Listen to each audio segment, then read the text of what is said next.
Welcome to our podcast. I'm Jeff Pelletier. The purpose of our podcast is a simple question. Why is Israel important? Over the next many episodes, my partner Neil Johnson and I will seek to answer this question.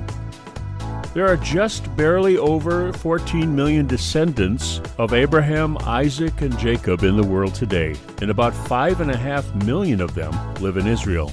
The rest are scattered across and among the nations. For the sake of our podcast, Israel is both a country and a people. So, Neil, there's a lot of issues going on in the current day because they're on my mind, and I think there might be, our listeners might be hearing about them, but they don't really know what's going on. One of those things is a recent thing that came out with the EU, the European Union. There was a discovery of a policy statement that they created internally for them, for their government, for the European Union government, that has to do with Israel. And I just want to read a portion from it, and then you have a bit there that you want to read about Israel's response to what this document says, and then let's have a discussion about it. Here, folks, here's what the European Union.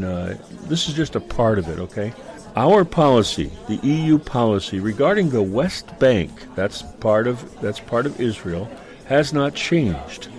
The EU is united in its commitment to achieving, here we go, a two-state solution with the state of Israel living side by side in peace, security, and mutual recognition with an independent, democratic, contiguous, sovereign, and viable state of Palestine. Okay, so that's the two-state solution, but then here comes the rub. Are you ready? With Jerusalem as the capital of both states. Okay? Jerusalem is the capital of both states. So my first question is, how is that a two-state solution when it only has one capital, right? I mean, that's the obvious thing. But, Neil, the Knesset, 27 members or so that's the legislature in the Israeli government, responded to this type of an idea. What did they say? Okay, well, I will actually read it, Jeff. That's and good. These members of the Knesset responded to that document that, by the way, does sound so nice and so civil. It sounds wonderful till you get to the end, right? But doesn't it just sound so civil? How can you be against that? It sounds wonderful until you get to the realization that it won't be two states. It cannot be, especially if one party is not really interested in anything less. But nonetheless, part of the response was, and this is a quote, this document completely ignores our people's, that's Israel, of course, this is the response, historical affinity to our homeland, completely ignores the political agreements, those are the agreements under the Oslo Accord that were made for a two-state solution, and the status of the State of Israel in Area C. That's that's part area of the West Bank. That's right. Yep. And seeks to establish the 1949 borders. Again, that's when Israel was attacked, as Israel's final status permanent borders. So it's seeking to make facts on the ground. This will be final, and this is it. The complete disregard of the Jewish community of the area, incomplete disregard, it says. In other words, this whole thing was supposed to be negotiated. But the EU is spending billions and billions to undermine any form of Israeli participation and just create facts on the ground that can't be disputed. So again, the point is really well made there, that the intent was a negotiated arrangement, number one. But number two, the EU is not negotiating anything. They're seeking to impose onto Israel what will happen. That's right. Israel and the PLO were supposed to negotiate the final outcome of two states. It sounded good in 1993, and lo and behold, here we are 30 years later, and it's back again, and so on. But this document, one of many documents, and one of many overt slippages of the tongue, if you will, by the powerful economic union, the European Union, trying to undermine the state of Israel because they do not matter. They want to undermine it, and they want to impose their idea of what should, quote unquote, happen onto this situation. And I want to say it's well intended. I mean, in my heart, I want to say that, but it's not. It can't be. I mean, if you look at the actions and look back to their intent based on those actions, it's not. The intent is not good. Right. The intent is to actually create a country, another country called Palestine, clandestine, right, and take land from Israel to do that. More land from Israel, right? More land from Israel, yeah. And they've given lots of land. And I'm hearkening back now to Bill Clinton, and he had was it Sharon? He had Yitzhak Rabin and Yasser Arafat, and Rabin offered to give everything that Arafat wanted, right? And he turned it down, right. They could have had a Palestinian state by now had they been able to agree, but you have to ask yourself such things like, for our audience, boy, I wonder if there is a God, and if there is he involved in Israel? Because there's no way, as you just said, I can offer to give you everything, and you say no. No. So there's a very famous... So what does that say about the true motive? Well, yes, and right? There's a very famous quip about God that says the Palestinians never miss an opportunity to miss an opportunity. Right? And so you have to say, is that, in spite of Israel, in spite of the Jews, God making sure that his land, as he calls it, his people, Israel, will, in fact, be entrenched in that geographic region. And that's what the battle is about. And folks, just to reiterate it, I know we keep saying it, but you need to hear it, because if you're not on board with this, you need to get understanding here that God gave the land from the river in Egypt to the Euphrates, which is in Iraq, by the way, from the river in Egypt to the Euphrates as in perpetuity to Abraham and the Jews and his descendants forever. I'm just letting that sit there. Forever. So any negotiation, any attempt to try to create I'm sure that the Palestinian people, and I just say, I'm going to go out on a limb here, that the Jews, the Israelis, would welcome those people into their country as residents and citizens if they would behave themselves and get a job and work. They would welcome them with open arms. But if they're not going to let terrorists in, they're just not going to. And so there are, it's problematic for the Israelis because they just can't seem to win. Yeah, I think it's important, too, sometimes when you think of terrorists and what is a terrorist, at least subconsciously, many people, perhaps in our audience, think a soldier got killed and we've named him a terrorist. But that's not what's happened. There is a recent act that just happened in Jerusalem, and there's many, many, many more acts throughout Israel's history where babies, young children, women were targeted indiscriminately, firebombed, shot, all throats slit. I mean, just all manner of horrific acts. These are the terrorists. And by the way, Jeff, you may want to get to this at some point. The Palestinian Authority pays them a salary for anybody. That's my my next question. So I hear again another thing going on, and there's a dilemma here regarding our current administration and what I'm about to talk about. But the PLO has a active plan in place to reward people or compensate them if they agree to take action, military action against Israel. What's that called? Well, the Palestinians call it their Martyrs Fund. Martyrs Fund. It's also known more on the street or colloquially as pay for slay. You kill us, you kill a Jew, that's not news, big deal. Right. Any surviving terrorist and or his family gets paid a salary that amounts to multiple hundreds and hundreds of millions of dollars that the Palestinian Authority will pay that terrorist for one simple thing.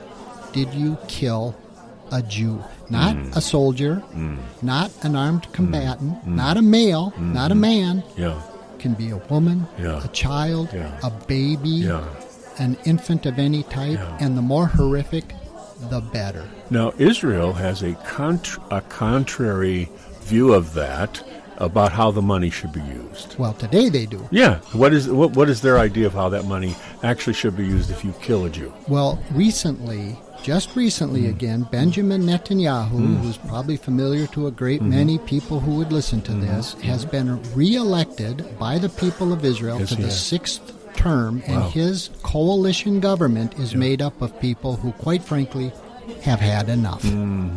And his plan to counter this pay for slay, you kill us, you get paid. Yes. No, we're going to withhold funds. We're going to redirect that money. And one of his, what's labeled right-wing members of his coalition is a gentleman named Bezalel Smotrich. He is the head of finance, and he said, no more.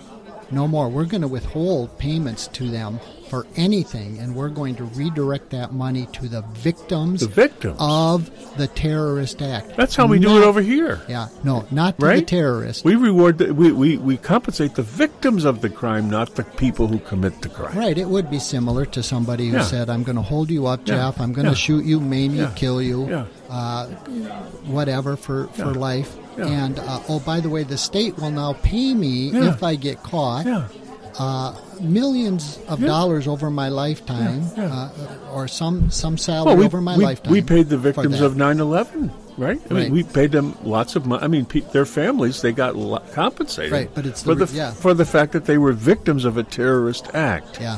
Right? And so Israel wants to do that. So this is the sort of milieu that we are engaged in today with this restoration, this gula of this God-given region where God said, I'm going to give this to my people. And we're seeing the opposition. We're seeing the reality of the spiritual construct, the spiritual opposition forces coming into opposition to each other.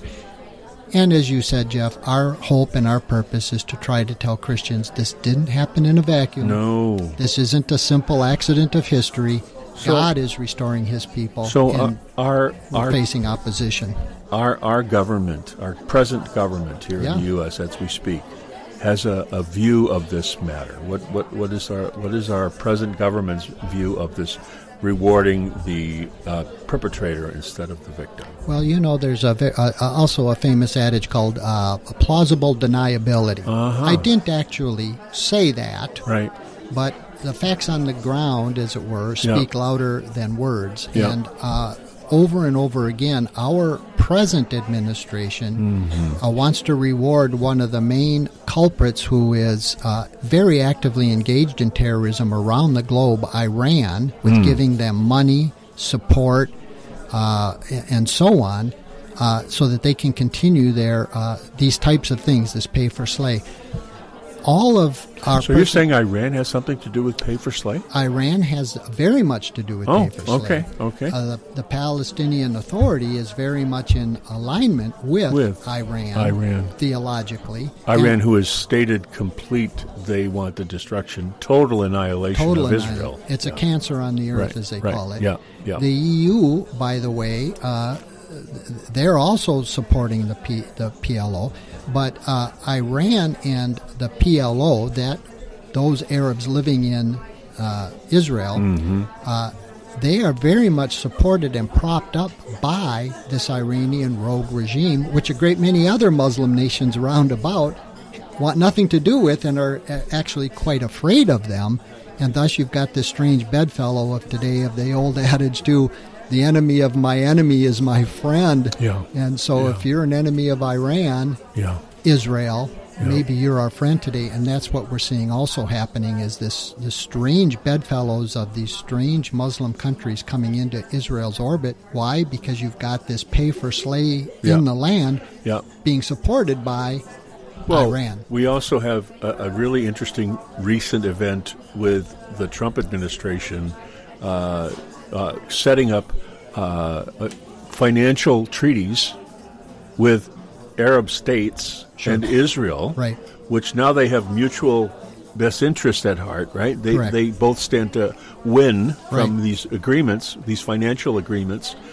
So now that's another reason why these countries should be concerned with Iran hurting Israel, because they have a vested interest in Israel now succeeding because they're doing business with them. Sure. There's all kinds of strange bedfellow-type behavior going on here, where Trump came in and looked at this Oslo Accords, and he developed the Abraham Accords. Right, the Abraham Accords, But now we're heading back to the original 1993 Oslo Accords. But we're reverting back. And we're reverting back, and now you have bloodshed, you have murders, you have all kinds of problems. So as we What's look... the deal, man? Well, What's the deal? As we look as Christians and people who believe in the writings of the Bible, we can see this happening. But more and more, Neil, more and more people, Christians especially, look at Israel as not a thing. Right.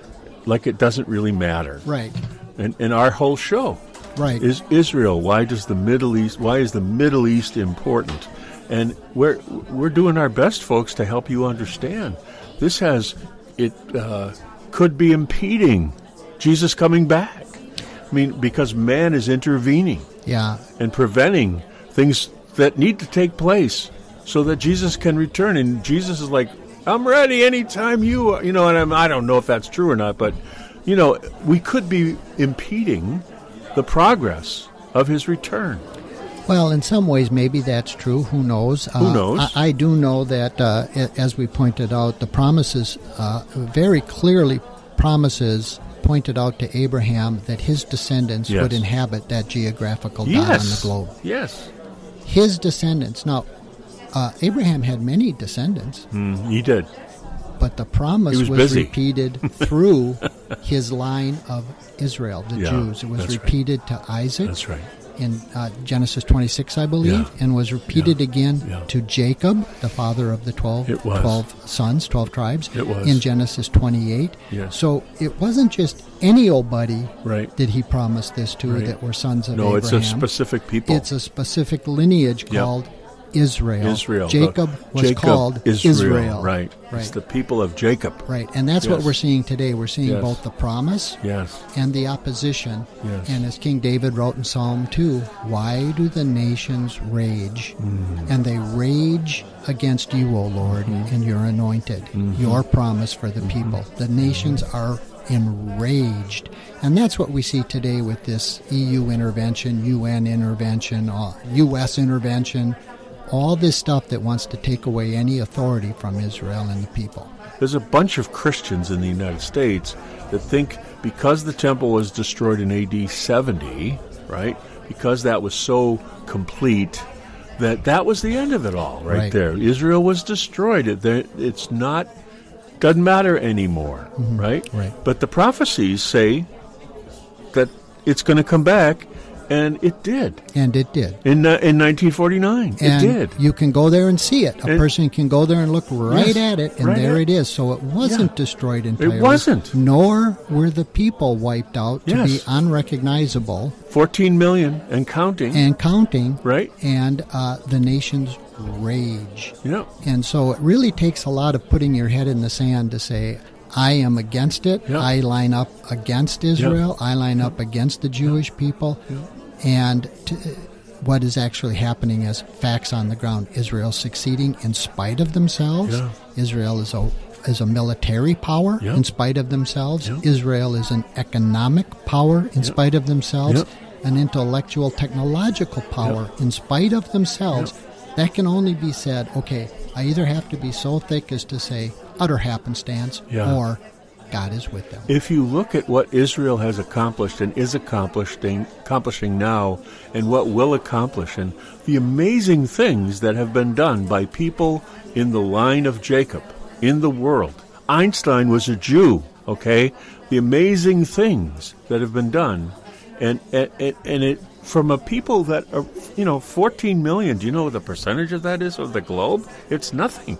But if you look at the accomplishments of Jewish people in the passage of time compared to their numbers as a percentage of the earth, they are very, very relevant and very, very key to the way the world is advancing, the way the world is unfolding. It's amazing when you look at it. But I want to bring up one more thing here about this this movement that's we're done with Israel. We're done with Israel. So the prophecy, right? The prophecy about Jesus' return. He comes back to the Mount of Olives, the very spot where he ascended, right? He comes back and he rules in the temple for 1,000 years, right? Okay, he does that, and there's no temple. Neil, there's no temple. Mm-hmm. So there is going to be another one, I guess. Well, right? There's going to be another temple at some point. And that's what's happening today. Right. All the activities directed toward that happening. And the red heifer, which we talked about, yes, we did. Is being raised. and all of these things, and all of the implements for the temple, they're all being created, okay, because the Jews are stirred up, and we're stirred up, and people are thinking about Israel more than ever. But this third temple, people who say that Israel is done, you can't say Israel is done if the person you claim as your Messiah is coming back to that very spot, and he's going to rule from a temple that does not exist. Right, and it's crucial to point out that the New Testament is not at odds at all with the Old Testament. Yes. The Old Testament promised and prophesied a future restoration. Yes. The New Testament, Jesus' disciples, apostles, specifically sat at his feet, as it were, and said, yes. Are you at this time? Yeah. Now, is it going to happen now? Is it going to happen now? Are you at this time going to restore Israel? Yeah.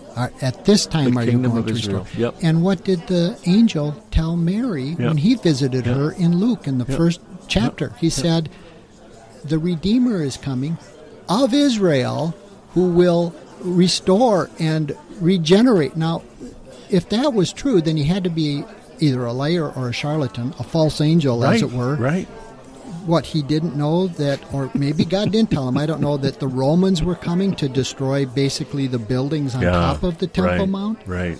He didn't know that? Right. Maybe he didn't. But even so, he told her this will happen. This will happen. And those are, for our listeners, New Testament references of a future restoration that we watch on TV every night. So the temple that needs to be built, Neil, and I want to have this would be our final discussion for this show. What needs to happen for a new temple? I mean, I know they can build it. They have the means. They have the dimensions. They know Ezekiel's temple. They know exactly how what it's supposed to look like.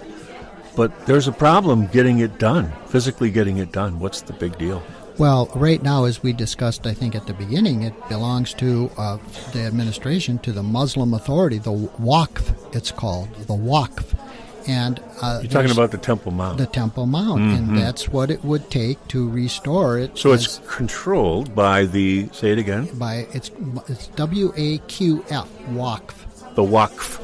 Right. And that's a Muslim authority. That's a Muslim administrative authority. Is it a religious administrative authority? It is. Okay. But they have the authority over that whole Temple Mount. That whole Temple Mount. And they arbitrarily decide what they're going to do with it. Now, you asked the question, though, what would need to happen? Well, we know there's a lot of problems. One, as people often say, is, well, how do we get around this? Because there are many mosques on the Temple Mount. Yeah. The most famous, of course, is the Al-Aqsa Mosque. There is the Dome of the Rock that is supposedly situated right over the very stone that Abraham went to sacrifice, at least symbolically, Isaac on it. Mm-hmm. It's the threshing floor somewhere in that area that King David purchased, one of three holy places in the Bible that says the Jews, although you own this land, you purchased it from the present inhabitants, backs on the ground. So a number of things would have to happen, and not just getting the temple ready, but what do we do with the politicalities of today's day, and how is that going to happen? And Jeff, you get to see it. I hope so. I want to see it.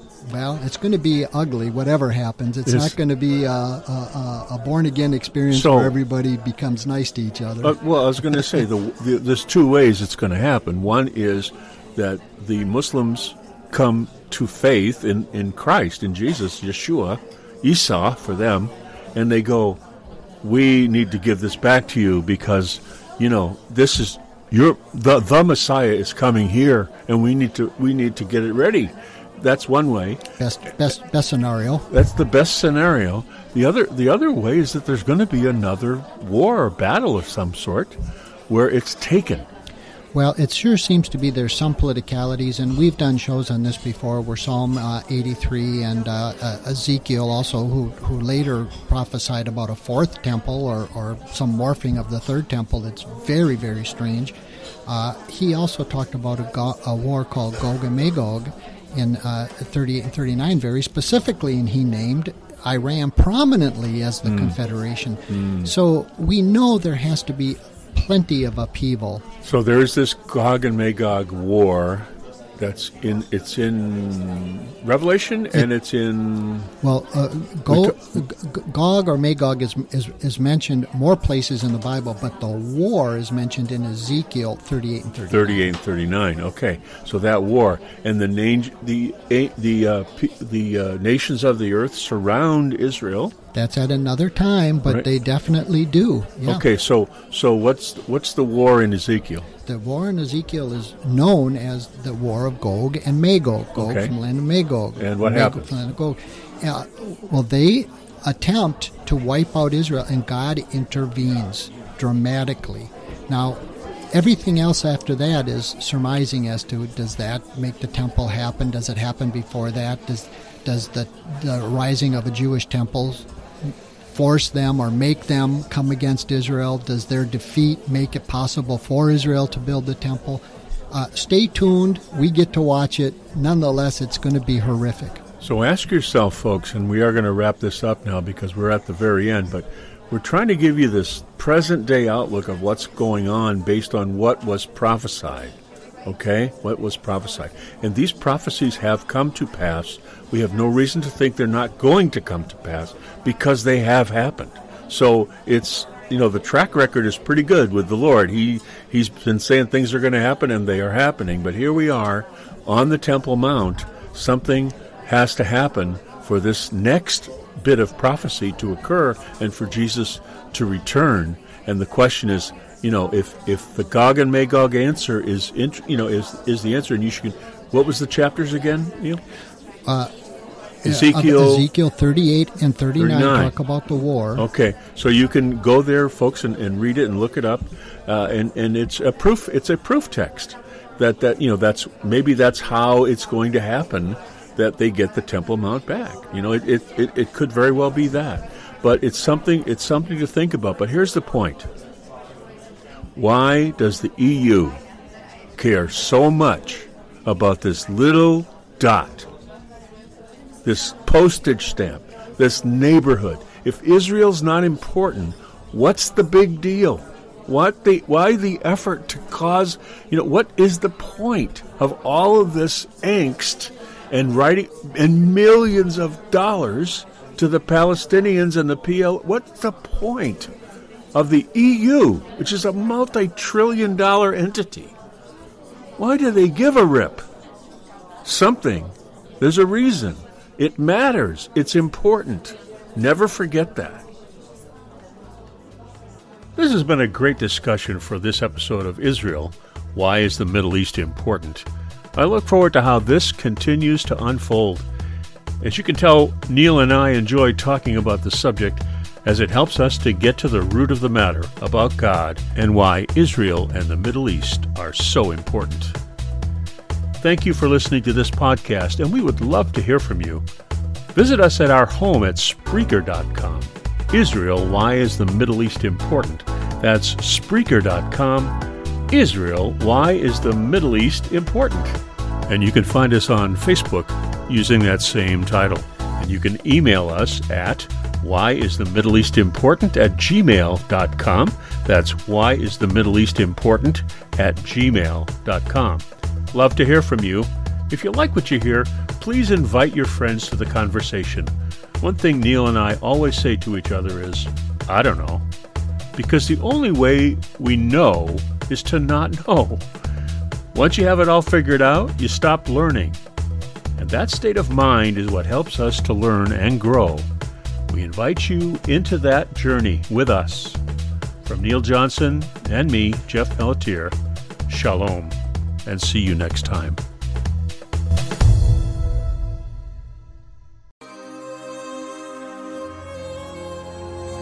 יברכך אדוני וישמרך,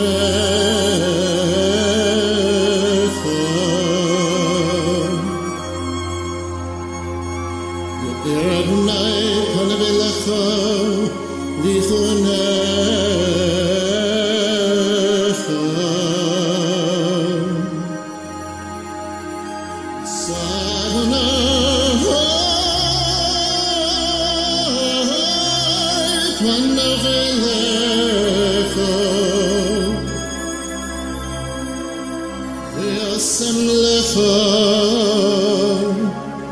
Shalom.